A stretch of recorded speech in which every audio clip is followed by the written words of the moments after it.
Hi everyone, I'm Doug Black, Editor-in-Chief at Inside HPC. We're at the ISC conference in Hamburg, Germany this week. And with me right now is Joe Curley of Intel Corporation. He's Vice President and GM of Software Products and Ecosystem.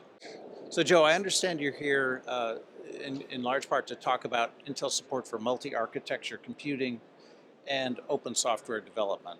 Um, Give us a quick profile of Intel's oneAPI, what it is, what it does, and, and really how it supports Intel's mission around openness.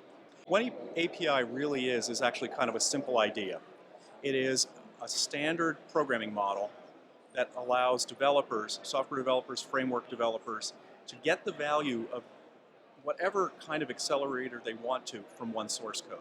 So it enables the ability to have one software investment and then port it to many different types of accelerators and customers. Okay, so in today's multiprocessing world, and from a workload perspective, uh, why is oneAPI important, for compute and data-intensive jobs? Again, why oneAPI is important, period, is the thing we just spoke about, which is that it supports multiple architectures, multiple vendors. And so if you go back kind of a few years ago, there was a Turing Award-winning paper that talked about how the growth of data-intensive jobs and the growth of computing for data-intensive jobs was going to create an explosion of novel computer architectures. And that's really cool, because what that means now is we can drop our energy bills, we can get better results, we can create entirely new things like ChatGPT 4, 5, and 6. But in the end, what you're going to be able to do is to write one program that can run on any of those new pieces of hardware that comes up and not have to write a brand new one every single time someone comes up with the new latest piece of microarchitecture. So, so Intel really is working on multi-architecture, both from the processing side and the software side. And to be honest, part of it is solving one of our own issues, because we have CPUs, and some of our CPUs have AMX units in it that do great jobs running AI on a CPU. Or GPUs, and some GPUs have XMX units that do even better at AI. Or FPGAs, or all these different devices. So we could either go out and tell the market, I want you to build a piece of software for every one of these, or I want you to have a piece of software and we'll give you hardware that can run your application. So to do that, you have to think about the whole problem and create software that really does scale. Now, the other thing is, if it's just for Intel, I don't know if everyone's going to adopt it. So one of the really important things we've been able to do is to demonstrate that it actually works not only on Intel, but also on competing pieces of hardware from other vendors and other architectures. Awesome. That was my next question, so I'll skip that. Well, actually, Multi-vendor. I think it's like, who actually is doing that? Well, we've actually demonstrated oneAPI running on, of course, AMD and Intel CPUs, but we've seen it running on other CPUs, on our own GPUs. But with the advent of code play technologies, new compilers which integrate into our toolkits, also on AMD and NVIDIA GPUs, on Xilinx FPGAs, really it's a huge world of stuff that it works on. So what's new with the oneAPI standard, and what might we look for over the next 18 to 24 months? One of the things that's great about the oneAPI standard is why I can't fully answer your question is it's a community-driven and open specification. So there are probably people working in labs at various different places working on their innovation that they want to bring into oneAPI. But what I can guarantee in the meantime is we're going to continue working on the breadth of support for multiple architectures, continue to make the language much more productive, try to work on time to performance, and of course we'll be bringing out support for our new GPUs so that developers will be out there and be productive on things like the Aurora system and other computers that will be using our GPUs and getting the value back out of the hardware. So if you had to say there's the single most important benefit from oneAPI, what would that be? The single most important benefit is it is the only productive, high-performance accelerator language that really does scale to all of the diverse devices that you'll want to use in high-performance computing or high-performance data analytics. Okay. And Intel's theme this week at ISC is AI accelerated HPC. Why is that such an important thing? If you go back about 5 years, people talked about analytics or data science or big data and HPC as if they're two utterly different things. In some ways they were. What you've started to see is because things like what Google talked about with the fifth epoch of distributed computing, the nature of distributed computing for modeling and simulation and AI are becoming very, very similar. So the same hardware and solutions can be deployed across both.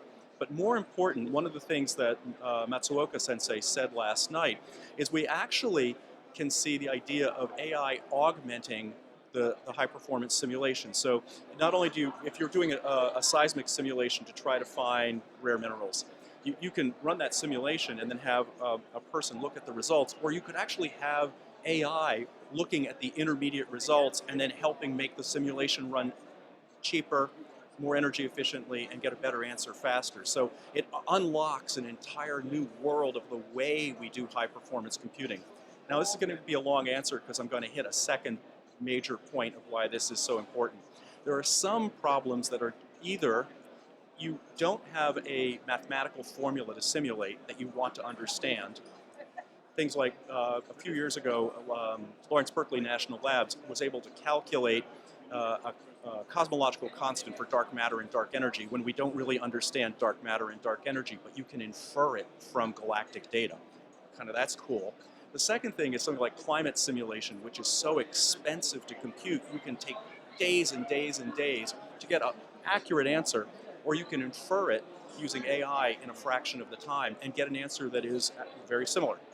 So, it's changing the way we're looking at simulation. That's why AI and HPC, they're similar technologies, trying to solve the same problems and really becoming far more convergent. I see. So now, how do Intel technologies across your CPU, GPU portfolio benefit from one API?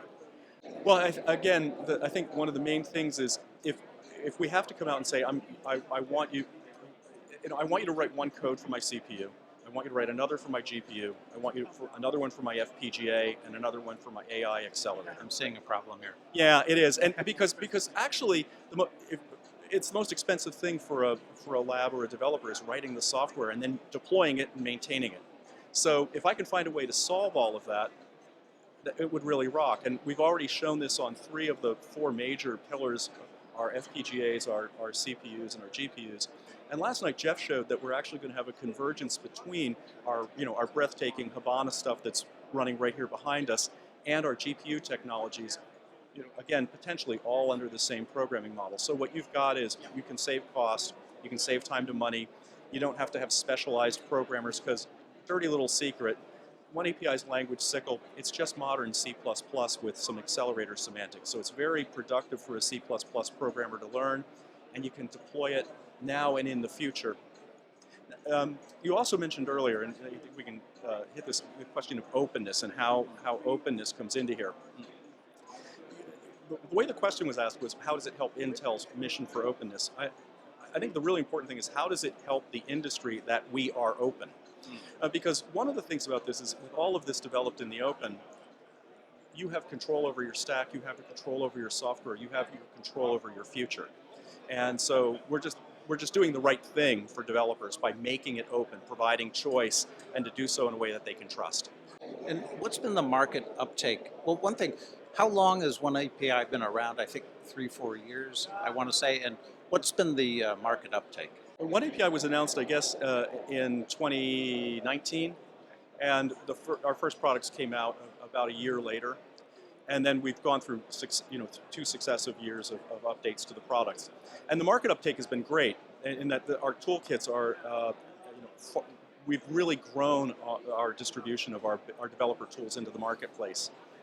But in all candor, trying to do something like lifting an open programming model, well, that's going to take some time.